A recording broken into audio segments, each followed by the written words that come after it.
Mis estudiantes de grado noveno.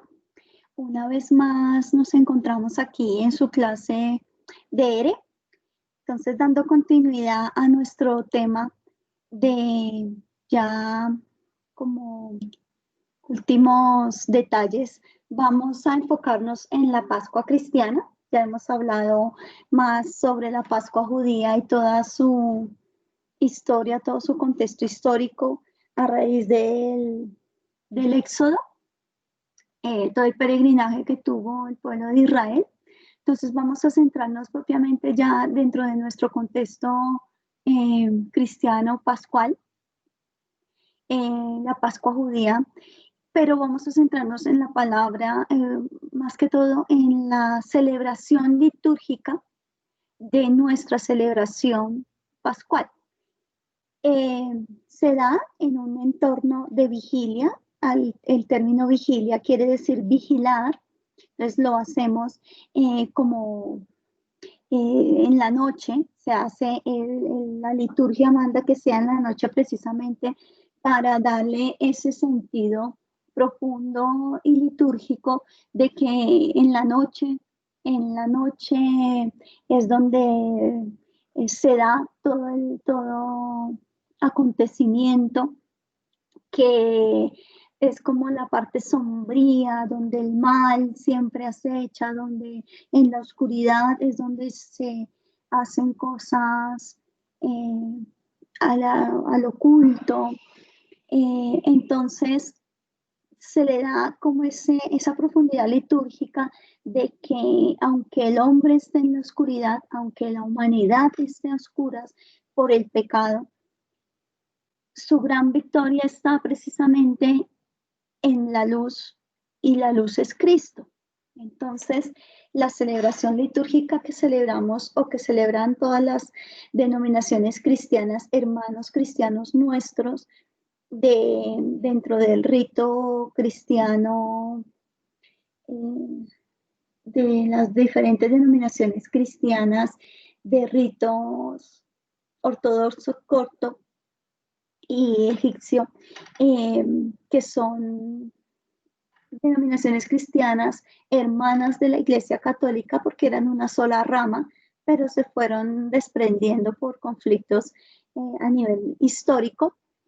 Sin embargo, nos une como iglesias cristianas de tradición esta llamada Pascua, y se celebra de maneras distintas en cuanto a forma, pero no en cuanto a profundidad y en cuanto al sentido que tiene celebrar la Pascua para todos los cristianos.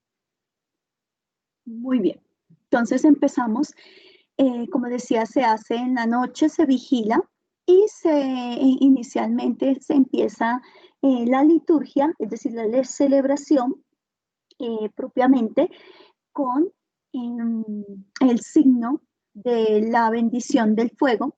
Es decir, todo está a oscuras, es una noche oscura porque el Señor, cuando nosotros celebramos la Pascua, celebramos el triduo pascual, ¿sí?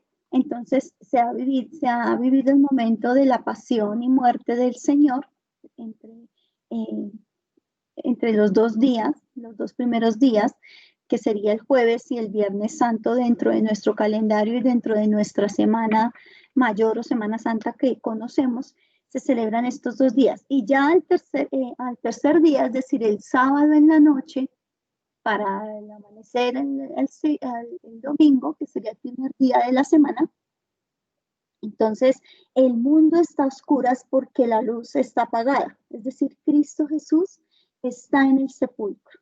Entonces, en la celebración propia, si ustedes han asistido a este tipo de celebraciones con sus papás, o por curiosidad, o de pronto la han visto en televisión, bueno, etcétera, apagan la luz, y la luz la apagan precisamente para representar que estamos en una noche oscura, y que en esa noche oscura, cuando resucita el Señor, o a través de su palabra, también representa un poco el origen hacia el Génesis, cuando toda la tierra estaba en absoluta oscuridad y habló Dios y Dios dijo, su palabra hace que hágase la luz y la luz fue hecha. Pues el mundo tiene luz. De esta manera, entonces se celebra la vigilia y se empieza con la bendición del fuego y en ese se toma un cirio, el cirio grande que se le llama el cirio pascual, y allí en este cirio se colocan se van representando una serie de elementos en donde se nombra a Cristo como Señor, de principio y fin, alfa y omega. Por todos Él es el Señor de señores. Entonces, se hace toda una bendición y se dice todo un lenguaje propiamente de esta manera. Entonces, la vigilia pascual, como decimos, es una celebración litúrgica que conmemora la resurrección precisamente de Cristo. Entonces, en medio de las tinieblas, Él resurge. Esta celebración es importante precisamente porque tiene muchos elementos y muchos signos, ¿no? Entre ellas está pues el ritual que estaba hablando. En ese ritual o en esos símbolos tenemos el símbolo del cirio, que es el símbolo es la luz, ¿sí? El signo. Tenemos el agua, ya propiamente les voy a decir por qué el agua, la palabra y la Eucaristía. Entonces aquí dentro de la celebración de la Pascua tenemos, de nuestra Pascua cristiana, tenemos dentro de la liturgia 3 momentos grandes y muy fuertes, que son la liturgia de la palabra. Esta celebración siempre va a estar dentro de la Eucaristía. Pero la última, que es la liturgia bautismal, está propiamente dentro de la liturgia de la Pascua. ¿Por qué? Primero, la liturgia de la palabra, ustedes recordarán, se lee la palabra de Dios en la oscuridad, se bendice el cirio y se entrega la luz y se va esparciendo la luz como signo de que Dios está en medio, Jesús está en medio de las tinieblas, pero todavía no se deslumbra el momento de la resurrección, de que ya pasó de la muerte a la vida, sino que se hace un memorial litúrgico en cuanto a la palabra de Dios, porque aquí nos vamos a los textos, a la Sagrada Palabra, nos vamos a los textos donde se narran los diferentes acontecimientos desde el Génesis, pasando por el Éxodo, Génesis, Éxodo, como los libros, los primeros 5 libros de la Biblia, donde se narra toda la parte histórica de todo lo que vivió el pueblo de Israel. También se une la liturgia al momento del Génesis, cuando Dios crea el cielo y la tierra y toda la creación como signo de vida, como signo de Señor de señores y creador de todo. Y se van alternando las lecturas, unas del Antiguo Testamento y otras del Nuevo Testamento, para decir que la plenitud en Cristo está en toda la palabra de Dios. Y hacer memoria de todos esos hechos y acontecimientos. Entonces, dentro de la iglesia no se deja partecitas, sino se retoma toda esa historia del pueblo de Israel, del pueblo que se liberó de la compañía de Dios a través de sus profetas, de cómo Dios acompaña a Israel en todo su proceso de conversión, de madurez en la fe, para que sean un único pueblo y el pueblo elegido. Luego, en la liturgia eucarística, después de que se pasan de las lecturas y se recuerda y se hace remembranza a través de la liturgia de la palabra, se pasa a la liturgia bautismal, que es la liturgia en donde junto a las lecturas bíblicas recordamos que con el bautismo nos incorporamos al pueblo santo de Dios y Dios es nuestro Padre y cada uno de nosotros lo recibe como su hijo. somos sus hijos y Él es nuestro Padre. Entonces, hacemos parte también de la Iglesia Universal, y conmemoramos a través de la liturgia bautismal, hacemos memoria también de ese paso de conversión, de la muerte a la vida, cómo pasar del pecado a la gracia, también el signo que se utiliza es el signo del agua, precisamente porque el pueblo de Israel atravesó ese ancho mar a pie, gracias a la intervención divina cuando Moisés abre las aguas. Entonces eso también es un signo que dice cómo el agua, a través del agua, Dios liberó a su pueblo. Entonces, se conmemora también ese momento. Y el otro momento que se conmemora y con el cual se une la liturgia bautismal es el bautismo de Jesús, también en el río Jordán. Entonces, el signo del agua es muy representativo para nosotros, como el signo con el cual Dios manifiesta su poder, y con el cual Dios también se hace la voluntad del Padre cuando Jesús es bautizado por Juan el Bautista en el río Jordán, y allí el Padre envía su Espíritu, y el Espíritu Santo, es decir, la tercera persona de la Trinidad, desciende sobre Jesús, y el Padre habla y dice: este es mi Hijo amado, mi predilecto, en quien tengo mi complacencia. En ese momento del bautismo de Jesús en el río Jordán se hace presente la Trinidad, la Santísima Trinidad. Dios Padre como creador de todas las cosas, como primera persona, y Cristo como Hijo encarnado, segunda persona, y el Espíritu Santo, que es la fuerza y la potencia del amor de Dios, la fuerza y la potencia del amor entre el Padre y el Hijo. De allí nace esa tercera persona, o se da esa tercera persona, que es el Espíritu Santo.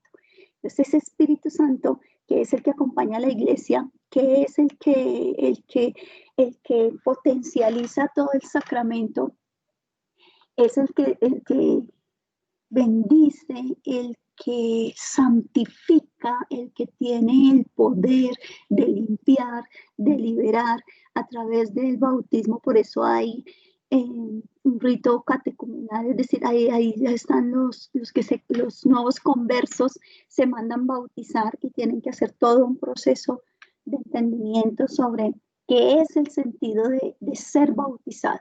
El bautismo es prácticamente tener, por decir algo parecido al apellido del papá.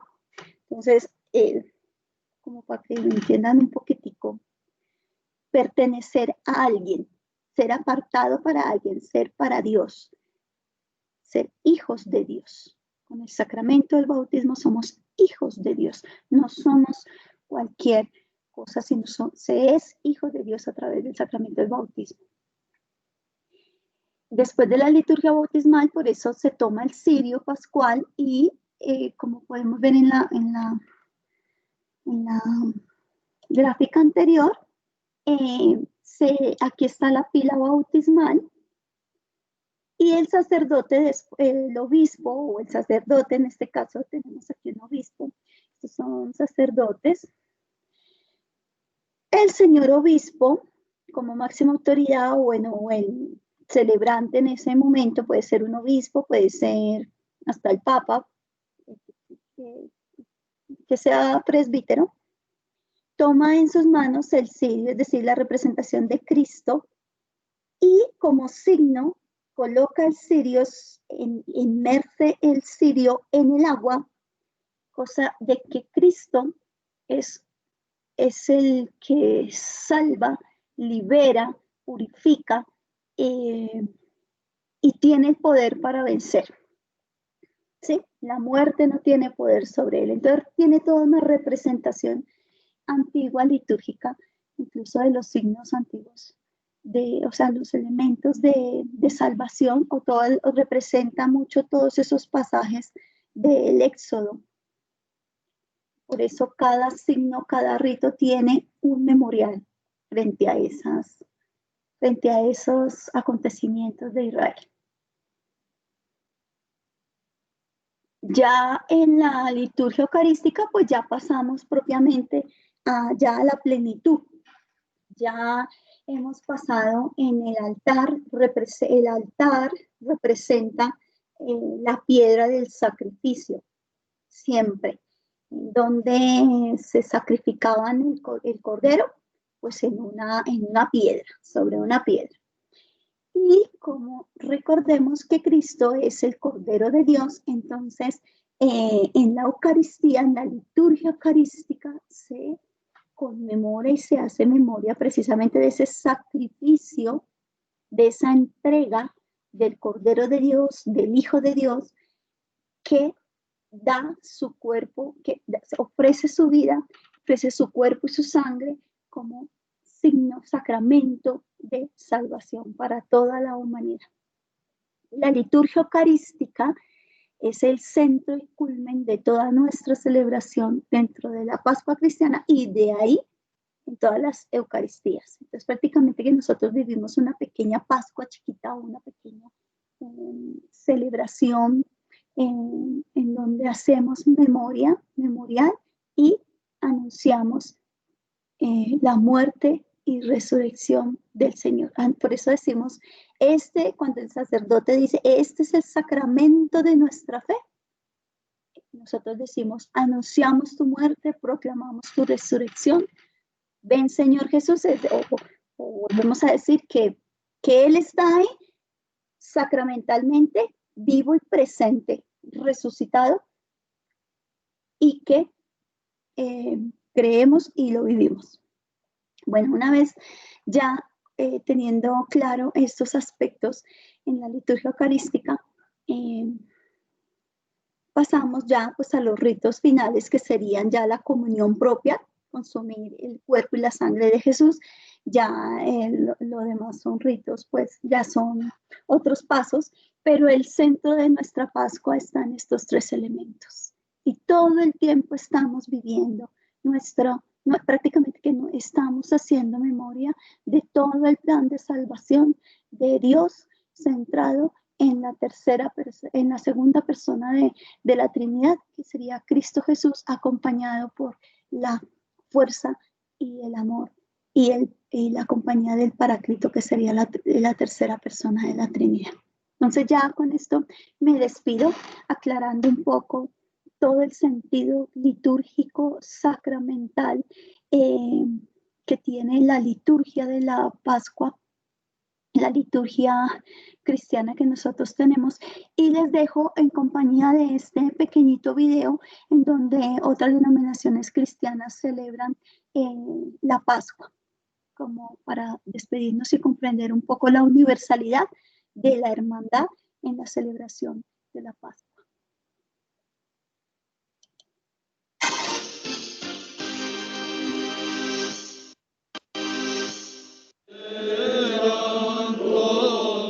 Entre finales de abril y comienzos de mayo, Jerusalén se llena del clima de la Semana Santa, celebrada por los cristianos ortodoxos.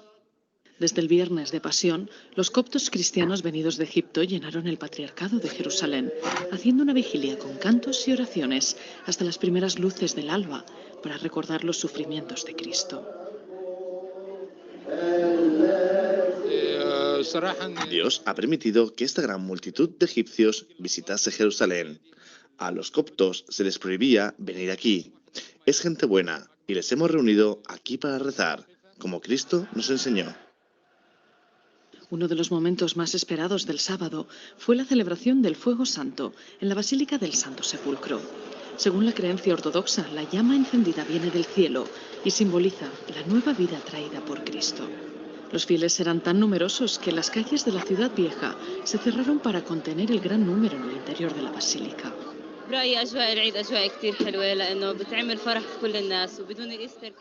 La atmósfera de fiesta es muy bella porque la felicidad se extiende a todos. Y sin la Pascua no tendríamos religión cristiana basada en la muerte y resurrección de Jesús el tercer día. Él se sacrificó por nuestros pecados.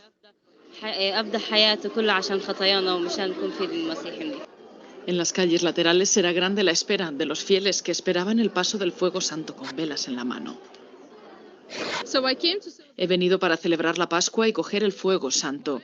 Lo que es importante para mí es participar en este momento y en la Pascua, aquí en Tierra Santa.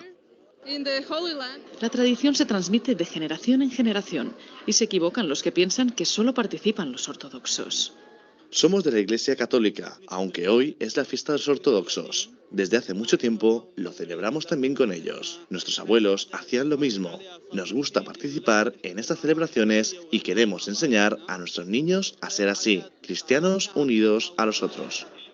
En el interior del Santo Sepulcro, una multitud siguió el momento con videocámaras y teléfonos móviles. La primera llama fue encendida en ese punto y llevada fuera de la edícula por el patriarca greco-ortodoxo. Rápidamente la Basílica de la Resurrección se llenó de centenares de cirios al son del toque de campanas. A la salida de la basílica, los fieles que esperaban el fuego se pasaron la llama, que desde allí será llevada también a otros países. El domingo de la Pascua ortodoxa fue celebrado en los diferentes ritos orientales.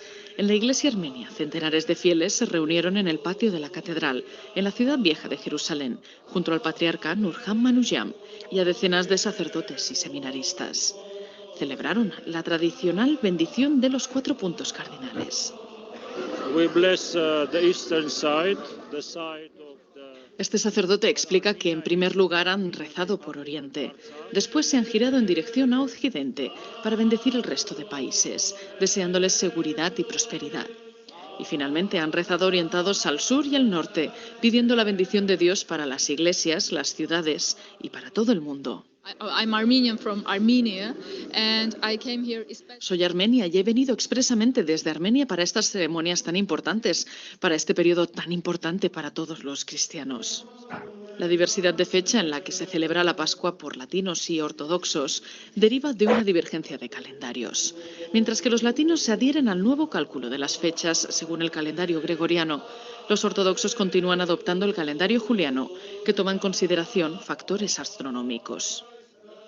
A pesar de la diversidad de ritos y de las épocas propias de la celebración de la Pascua, hay algo que los une: la fe en la resurrección de Cristo, Hijo de Dios, que inauguró un nuevo tiempo para toda la humanidad.